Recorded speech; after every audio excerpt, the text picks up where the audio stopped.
Hi everyone, Sid here in the car driving to work again. I realized I prefer filming when I'm driving to work than I do when I'm driving home.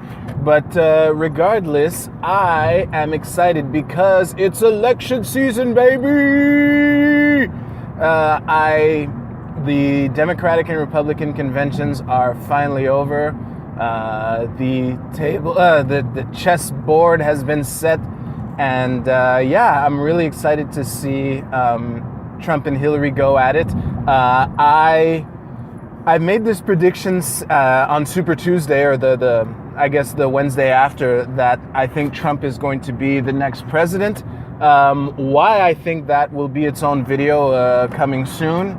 But something that I will share right now is that because even my friends and family that I've shared this prediction with, since Super Tuesday, I often forget to share these two assumptions that this prediction rests on. And one of them is pretty shaky.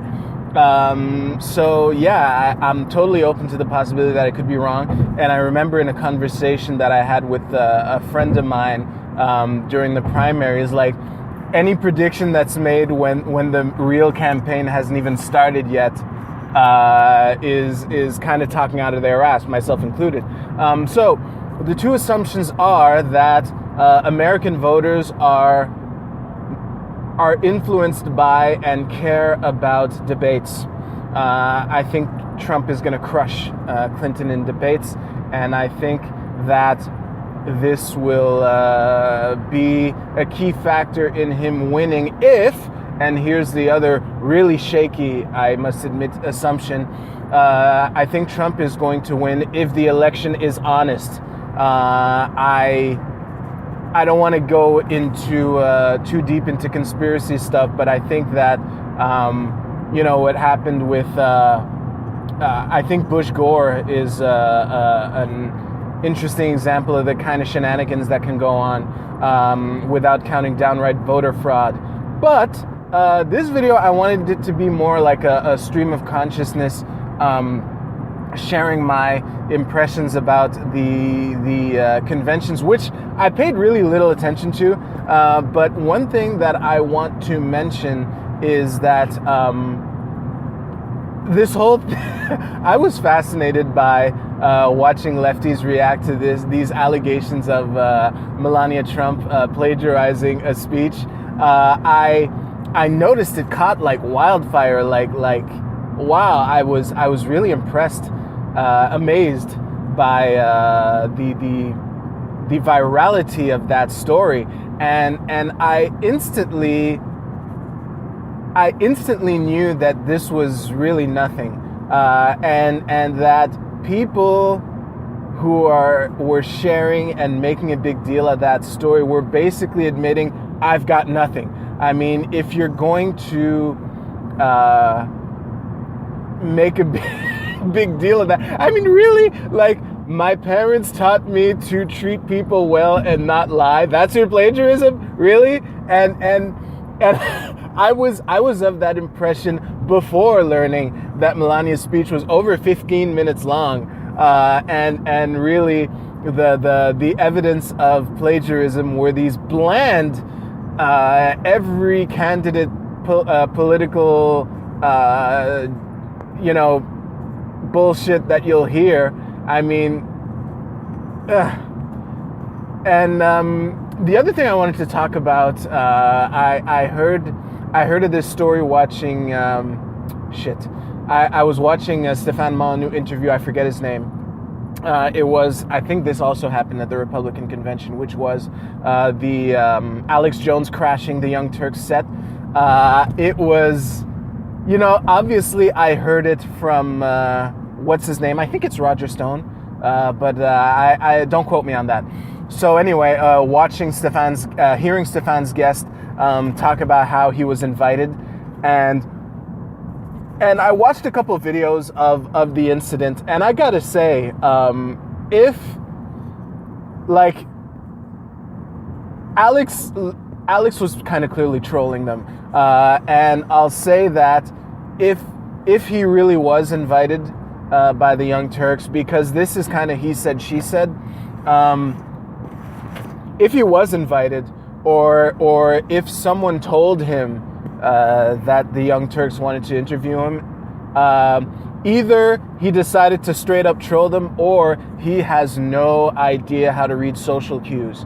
Because I was putting myself in a similar situation, and like if someone told me like, yeah, such and such is having a party, and I know he didn't send you the invitation, but he mentioned you by name and said it would be really cool if you showed up.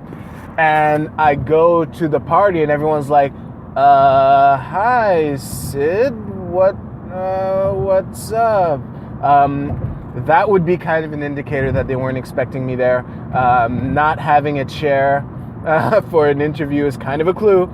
But listen, it's he said, she said territory. But one thing that fascinated me about this was to watch how it was a bit of a spectacle, and I was entertained watching the Young Turks lose their shit.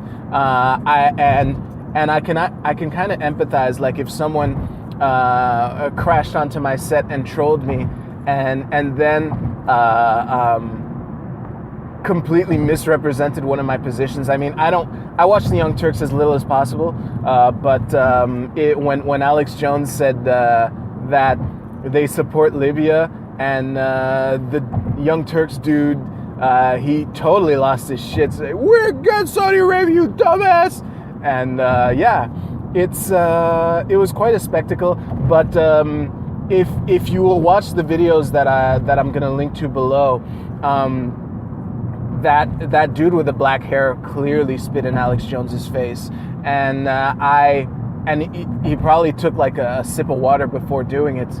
Well, certainly no one has that much spit in their mouth naturally, and yeah, it was quite the spectacle to watch. I've always said that politics is what pro wrestling would be if the championship belt was the ability to tax everyone in the ring.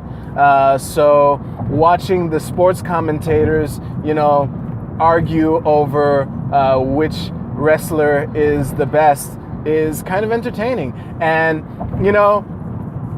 Anna Kasparian, saying get off our set, you fat fuck. Yeah, it definitely does not violate the non-aggression principle. It is rude, but you know what else is rude? Crashing someone else's set. So yeah, it was.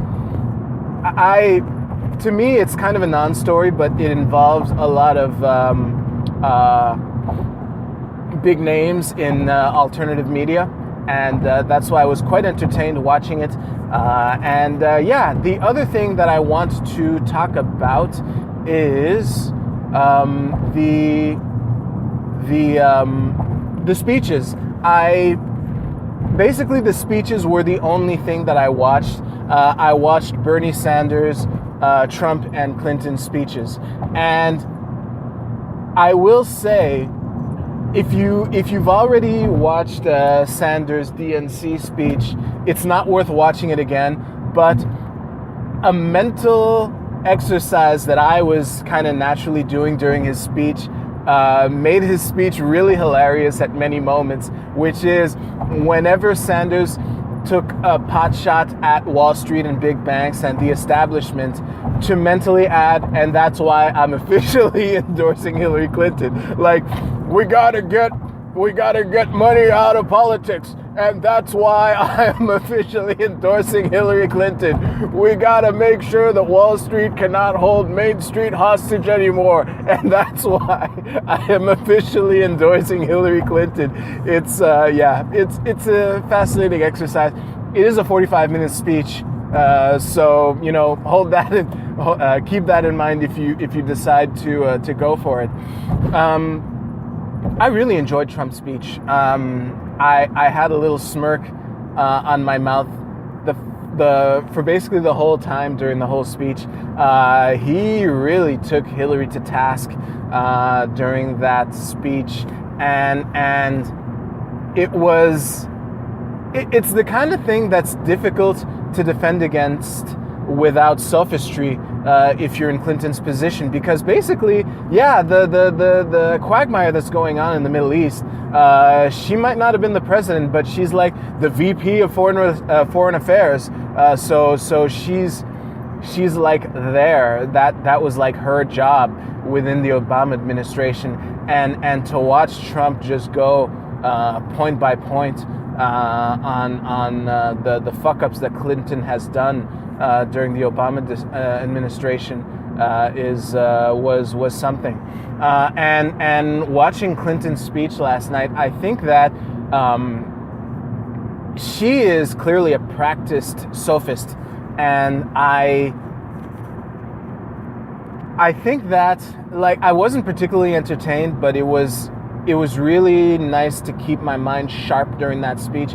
I think she did a good job of using Trump's words against him when she went into her spiel of, don't trust anyone who says only I can fix it.